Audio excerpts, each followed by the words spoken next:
Hello and welcome to the Center for Victory podcast of Your Best Day Yet. Here at Center for Victory, we're here to help unlock, reinforce, and enrich relationships through personal and professional development. My name is Zack DelTurco. I'm an executive consultant here at the Center for Victory. And today we have Eric Guy coming back, part 2 of Your Best Day Yet podcast, making your weaknesses irrelevant. Okay. So let's talk a little bit about making your weaknesses irrelevant. And I want to ask you this first question.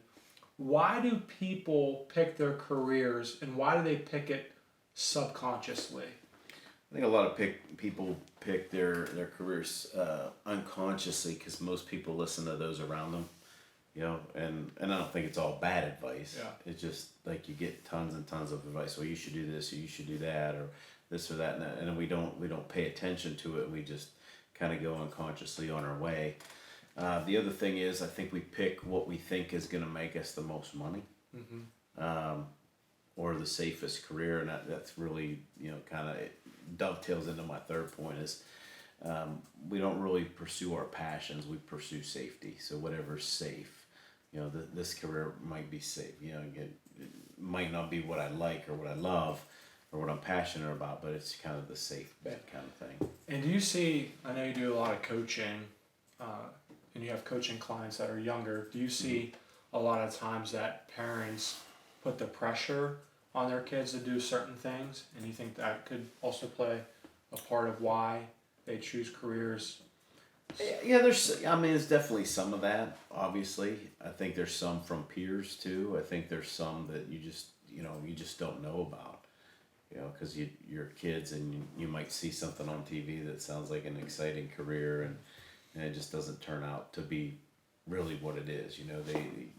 TV kind of and social media nowadays kind of over centralizes, what it is for some careers. It's not all what it's cut out to be. And then the other thing is, as a parent now, I don't think we do a real great job just leading kids on what they should do and follow their passions. We're more concerned if they are getting good grades, getting into a college, instead of saying, hey, look, what do you really love to do? Maybe, especially nowadays, maybe college isn't the thing for you. Yep. There's a lot of opportunity, especially, in the trades for kids to get involved there. And you see a lot of talented kids that could do that work really well and be passionate about it, getting pushed into college, and that's just not, it's just not the right direction for them. Yeah. So we're talking about making your weaknesses irrelevant. And I believe that we were born with different giftings and different talents, and we were wired a certain way. How do you kind of discover or uncover those innate talents? Well, first, there has to be a willingness to go down that path at all, because it's not easy. I think we talked last time in our last podcast about, just being mediocre in our culture. You can kind of make it being mediocre, but to find your really innate talents takes some willingness to it and courage to go down that path, because it's not easy. And I think that's why a lot of people avoid it, and it's not safe all the time. It doesn't appear to be safe. Second thing is, one of the things that obviously that we do is help people do that. And we have a battery of assessments that we start people out with. If you go to our website, they're the tabs on the homepage. Find your purpose, find your passion, find your power. That's a good way to start. That's an excellent way to start and just become more aware. And then third, I would say just get around either a good mentor or a group that are going to push you in that direction, that aren't going to let you just fall into mediocre, but that want you and invested in you to be your absolute best. Yeah, and I would kind of piggyback on what you just said about those 3 assessments. I think that has been the biggest development and growth opportunity and self-awareness that I've ever had in my 28 years of living, is taking those 3 assessments, understand how I'm wired, what motivates me, and how I see myself and how I see the world. Absolutely. And those by far are the biggest 3 instrumental tools that I've taken so far to really help with that self-discovery. Yeah, it's a great place to start. Yeah. So when you're talking about, self-awareness and being authentic to who you truly are. There's a difference between those two, correct? Right. Absolutely. And tell us a little bit about those two differences. Well, I think you need one can't happen without the other. You have to be self-aware. So it's about, self-awareness is really about understanding yourself, your surroundings, and your impact in your surroundings, the decisions and actions that you're making. So your environment, understanding yourself and your environment. It's a critical, self-awareness is also a critical piece or critical tool to help you get higher levels of job satisfaction, to be a better leader, to improve your relationships and manage your emotions. It's also correlated, self-awareness is, through studies, is also correlated to overall higher levels of overall happiness. And when you can do that, then you can align your current life with your passions. I always say, if you're not aware, you can't choose. So you need that. That's why I said one doesn't come without the other. You really can't be authentic because you don't know what you're being authentic about until you have that self-awareness. So if you're not aware, then you can't choose which route you're going to pick. So if you're not aware, you can't choose. And I was reading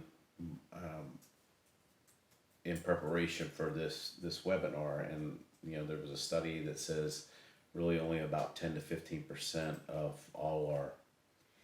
everybody is self-aware. Wow. So we've got a lot of people. Yeah, I mean, again, I didn't get into great depth with that study, but it just, it's like 10 to 15%. That's kind of scary. So you can't be authentic without having that first. Truly, I think authentic person really is accepting of themselves and others. They don't let other people's differences get in the way of themselves because they understand they're unique and they're okay with that. They're comfortable in their own skin, and they let people be comfortable in their skin as well. Dependent of differences, independent of differences and things like that. Be authentic means to be thoughtful. I mean, it kind of goes back to a little bit of the self-awareness piece, but being thoughtful about yourself and others. I found that authentic people know how to express their emotions freely and clearly, so they know how to articulate it.